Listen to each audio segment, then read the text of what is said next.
Oke, Assalamualaikum warahmatullahi wabarakatuh.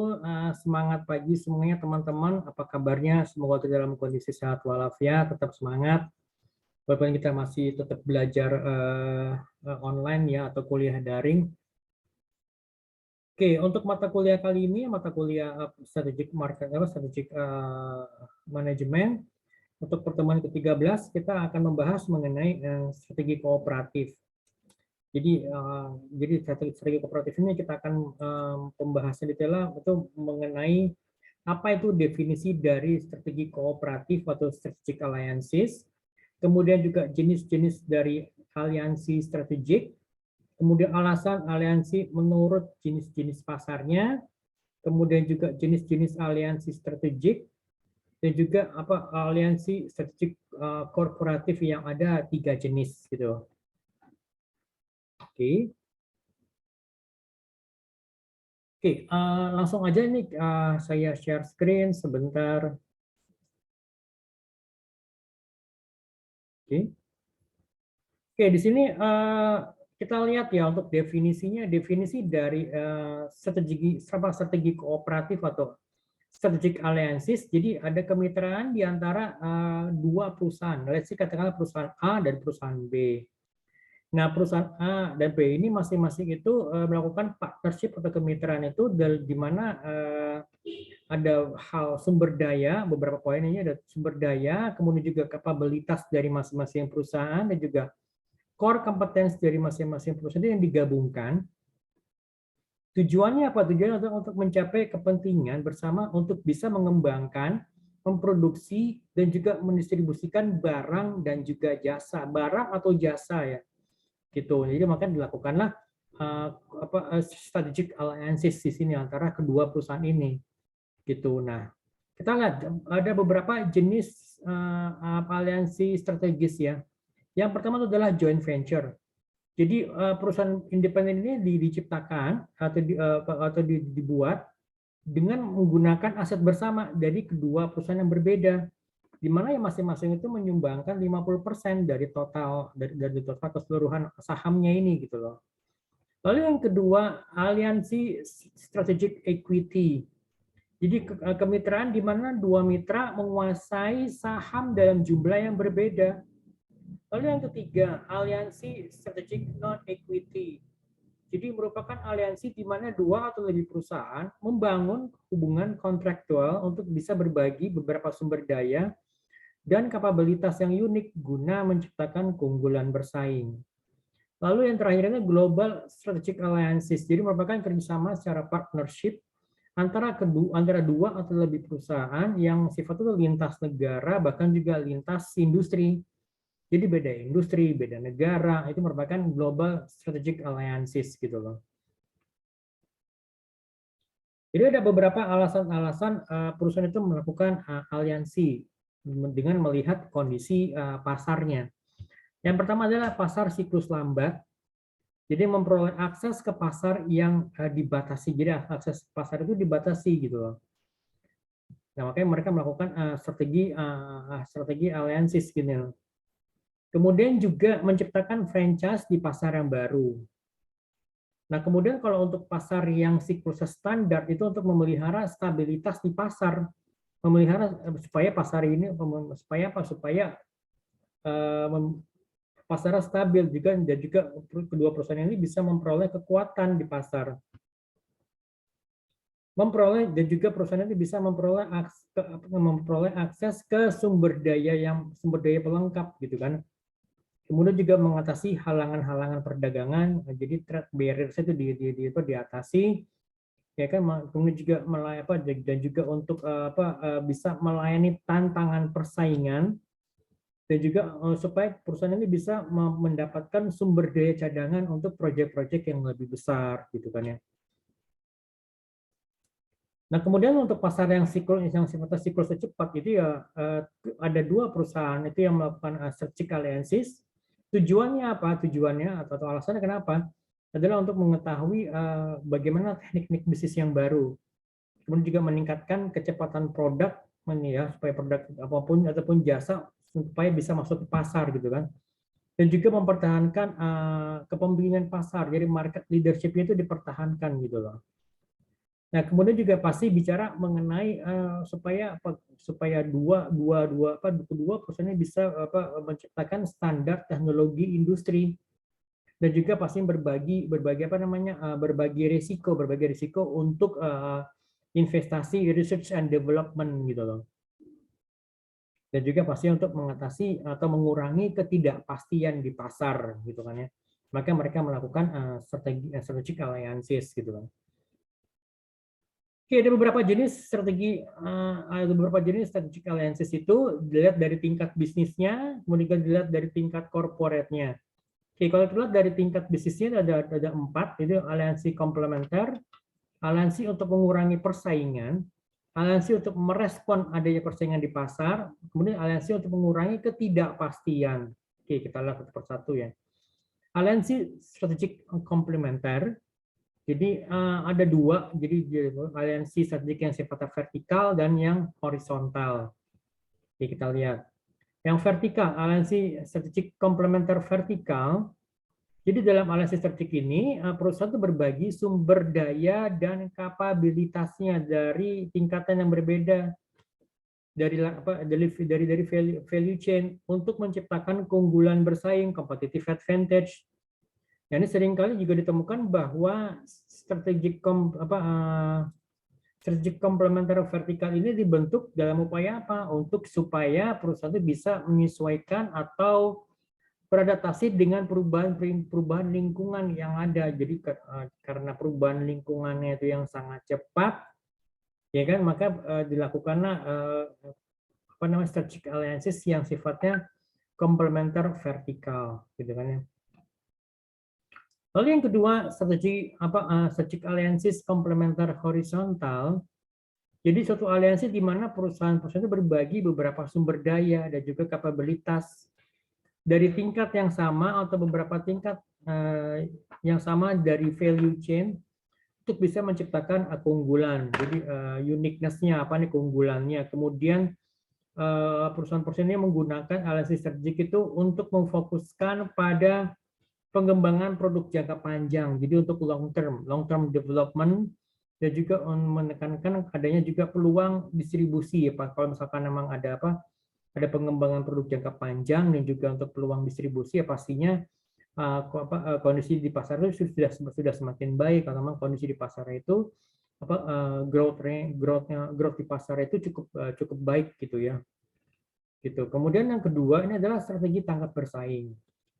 Aliansi strategi ini dapat digunakan pada tingkat bisnis untuk menanggapi aksi-aksi serangan para pesaing. Makanya misalnya katakanlah 2 perusahaan atau mungkin bahkan lebih, mereka melakukan strategic alliances itu yang sifatnya tanggap bersaing. Supaya apa? Supaya bisa menanggapi aksi-aksi serangan dari para pesaing. Lalu yang ketiga, strategi mengurangi ketidakpastian. Perusahaan itu menjalankan strategic alliances ini di tingkat bisnis untuk mengurangi ketidakpastian yang terkait dengan pengembangan produk baru, produk ataupun jasa yang baru, atau dalam rangka membangun standar teknologi. Contoh yang sering ditemui misalnya apa? Perusahaan-perusahaan yang bergerak di bidang teknologi informasi atau teknologi telekomunikasi gitu kan ya. Ini kan perlu melakukan apa? Perlu melakukan adanya standar teknologi supaya apa? Supaya produknya itu bisa lebih cepat diserap di pasar karena sifatnya kompatibel antara produk satu dan produk yang lain gitu kan ya. Nanti makanya dibutuhkan adanya strategic alliances gitu kan. Atau mungkin juga dalam industri teknologi penerbangan gitu kan ya. Bahkan juga dalam industri teknologi militer.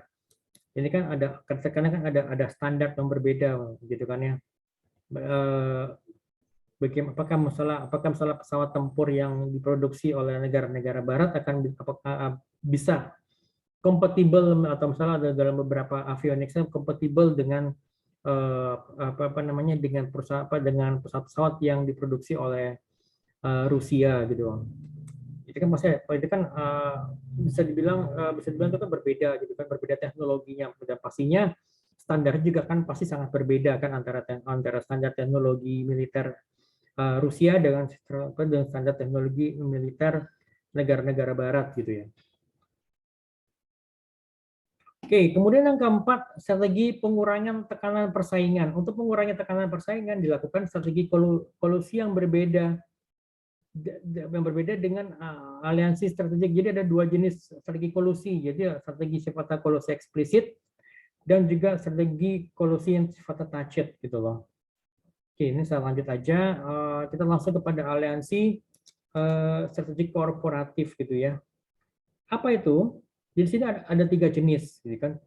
Aliansi strategik diversified atau aliansi strategik yang sifatnya terdiversifikasi merupakan suatu strategi kooperatif tingkat korporasi di mana penyertaan perusahaan atau sumber daya dan kapabilitasnya itu untuk melakukan diversifikasi ke dalam produk ataupun jasa yang baru atau pasar yang baru gitu kan ya.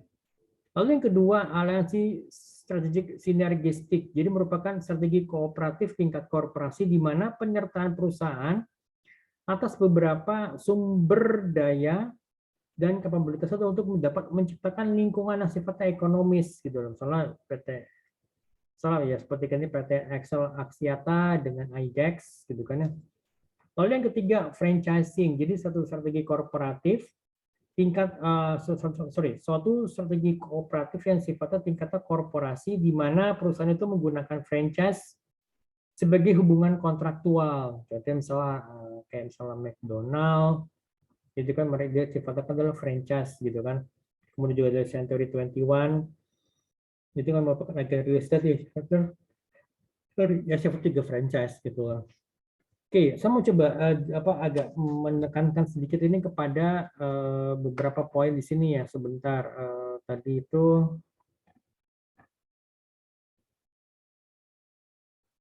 kayak misalkan aliansi alasan-alasan aliansi menurut jenis pasar di mana pasar itu memiliki siklus yang cukup cepat ya gitu ya. Bayangkan kalau seperti yang kondisi yang kita hadapi saat ini ya, di mana adanya pandemi yang belum selesai, berarti kan termasuk juga sebagai disrupsi pandemi, kemudian juga disrupsi digital karena perkembangan teknologi teknologi terutama untuk teknologi IT ya, information technology, kemudian juga teknologi telekomunikasi dan juga adanya disrupsi untuk kalangan milenial yang mulai yang sudah masuk ke pasar kerja dan juga mereka memiliki buying power itu pastinya akan memberikan ketidakpastian maupun juga memberikan perubahan yang sangat cepat di pasaran gitu loh. Nah, di sini di salah satu buku yang saya baca ini bukunya itu bukunya ini berjudul Revolusi Industri 4.0. Jadi kan Revolusi Industri 4.0 siap menghadapi dan menyambut tantangan revolusi industri 4.0 gitu. Ini dikarang oleh Dayu Pratyahara. Saya juga ada beberapa buku-buku yang terkait mengenai revolusi industri 4.0. Sebentar.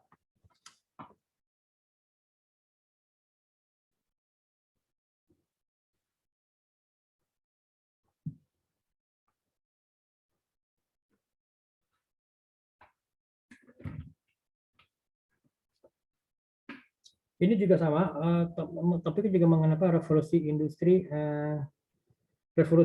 keempat atau Industrial Revolution 4.0. Ini dikarang oleh Klaus Schwab. Jadi siapa itu? Saya coba jelaskan sedikit ya. Siapa itu Klaus Schwab? Sebentar.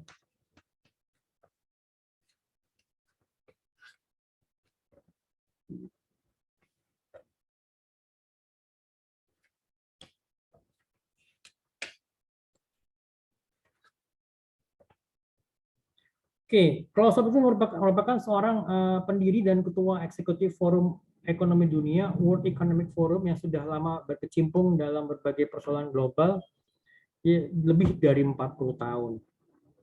Jadi setelah bagaimana dia mengamati langsung para pemimpin dunia ini menavigasi revolusi digital. Jadi Klaus Schwab itu yakin bahwa ya, kita sedang berada di awal periode yang sangat menantang. Ini buku ini saya beli itu di tahun 2019, 29 September 2019 gitu ya. Gitu. Oke, kemudian juga di sini saya coba kutip dari buku ini dulu ya. Karena sini juga cukup menarik. Jadi pengarangnya itu Dayu Pratyahara itu mengutip dari tulisannya Profesor Renald Kasali. Jadi ya seperti ya kita tahu bahwa Profesor Renald Kasali sebagai guru besar Fakultas Ekonomi dan Bisnis di Universitas Indonesia. Jadi kalau menurut beliau ini jadi kalau beradaptasi terhadap setiap perkembangan yang terjadi adalah merupakan satu-satunya cara untuk mengatasi dinamika inovasi dan teknologi. Gitu kan ya. Ya, sini kalau menurut Profesor Renald juga menjelaskan bahwa pemerintah itu harus cepat merespon perkembangan tersebut, di perkembangan teknologi, gitu kan ya. Perkembangan teknologi dengan membuat regulasi yang sejalan dengan perkembangan teknologi dan pelaku usaha dituntut untuk lebih adaptif agar tidak tertinggal dan terus berkembang, gitu kan. Profesor Renald juga mengungkapkan menurut riset yang dilakukan oleh Capgemini Consulting, perusahaan petahana, perusahaan yang telah mapan sebelumnya, seringkali kesulitan menghadapi tantangan disrupsi karena pimpinan seringkali terlambat dalam mengambil keputusan dan sudah nyaman dengan model bisnis yang sudah ada. Jika melakukan inovasi, ia khawatir justru terjadi kanibalisasi seperti yang pernah terjadi pada Kodak. Tahu kan perusahaan dari Amerika yang namanya Kodak. Para pemain lama dinilai memiliki kecenderungan pongah itu sombong ya, karena merasa paling berpengalaman, paling mengenal pasar, dan hanya mengharapkan loyalitas pelanggan dengan menerapkan brand loyalty untuk membidik kelas menengah ke atas. Jadi mereka tuh lupa bahwa di era disrupsi ini, kaum muda yang inovatif dan aware terhadap teknologi akan melewati mereka dengan berbagai inovasi yang dimilikinya. Lebih lanjut, Profesor Renald mengatakan bahwa perusahaan tuh harus berani untuk melakukan self-disruption. Apa itu self-disruption? Yaitu mengembangkan ide atau teknologi baru, meskipun berpotensi untuk mematikan bisnis yang saat ini dimiliki agar tidak terdisrupsi oleh perusahaan baru.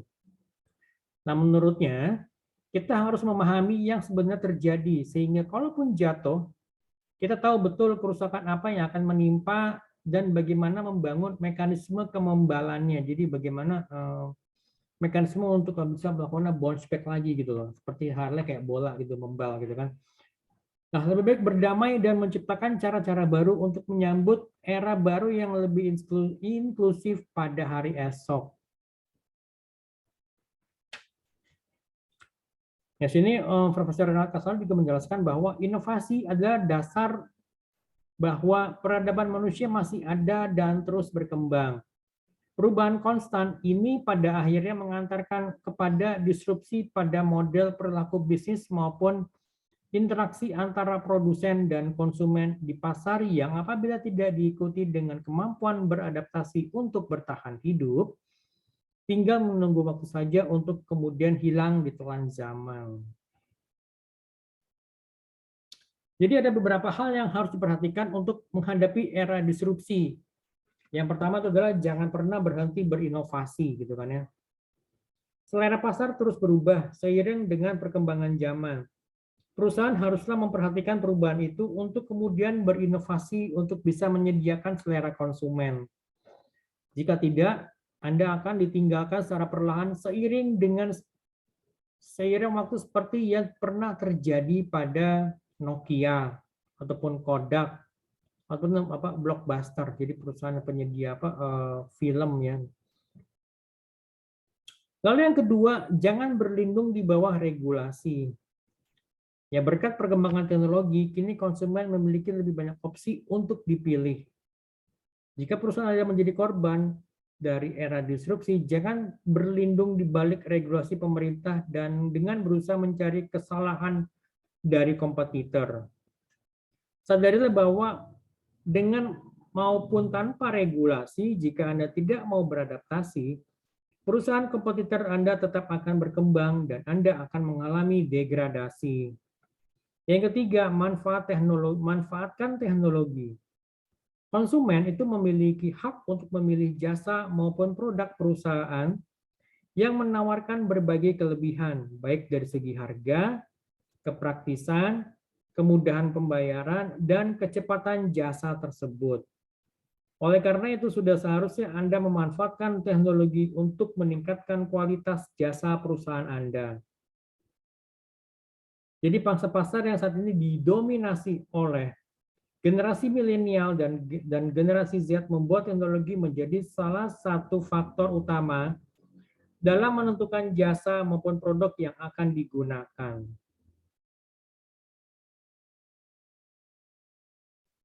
Jangan pernah merasa puas. Yang keempat, berdasarkan teori The Four Product Life Cycle Stages atau 4PLC, suatu produk akan mengalami 4 tahapan siklus, yaitu introduction, perkenalan, growth, pertumbuhan, maturity, pematangan, dan decline, penurunan. Jadi, ketika produk maupun jasa perusahaan Anda sedang dalam tahapan growth, jangan terlalu berpuas diri.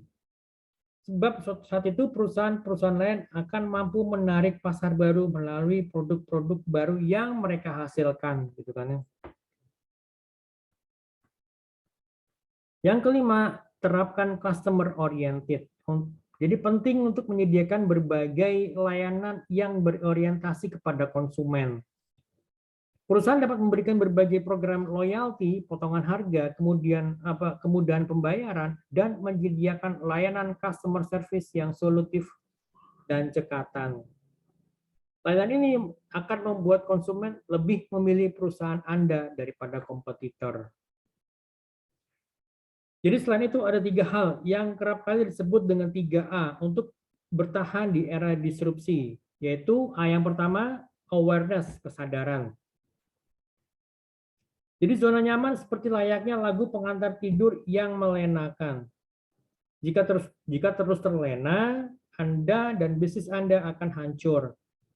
Tanpa kesadaran, Anda akan terlambat merespons segala sesuatu yang terjadi pada bisnis Anda. Itulah sebabnya kesadaran adalah kunci utama untuk dapat bertahan di era disrupsi ini. Anda bukan robot, perhatian Anda pada apa yang sedang Anda kerjakan saat ini akan membantu Anda untuk melihat apapun di depan, gitu ya. Yang kedua, adaptif.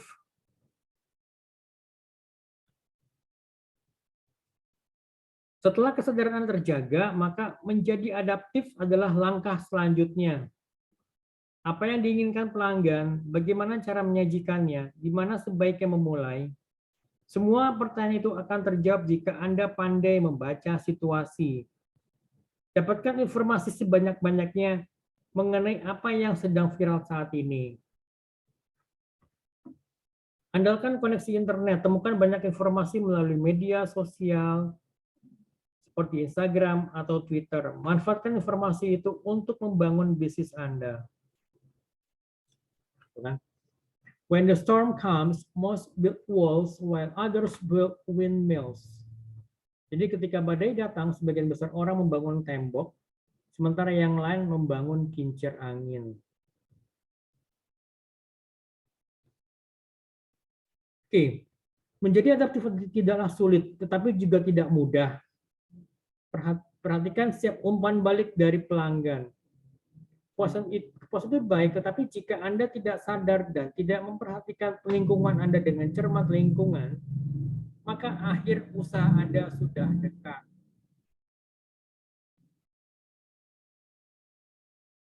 Yang ketiga, action atau tindakan. Langkah yang terakhir adalah tindakan. Segeralah bertindak. Setiap rencana yang Anda buat hanya akan menjadi rencana jika Anda tidak mengambil tindakan. Jika Anda sadar dan adaptif, tetapi Anda tidak bertindak secara inovatif, maka Anda akan melihat akhir cerita Anda juga. Mungkin ini klise, tapi keberanian juga akan memandu Anda. Beberapa orang tidak ingin mengambil tindakan karena mereka takut akan perubahan. Tapi ketahuilah, the world is always changing and you are part of this world. Dunia itu selalu berubah dan Anda adalah bagian dari dunia ini.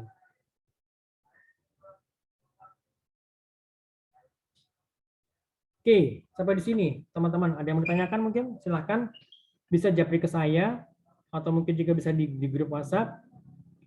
Untuk pertemuan ke-13 kali ini sekian dari saya. Terima kasih banyak untuk atensinya semua teman-teman ya, dan juga jangan lupa untuk jaga kesehatan. Sampai ketemu lagi di minggu depan. Assalamualaikum warahmatullahi wabarakatuh.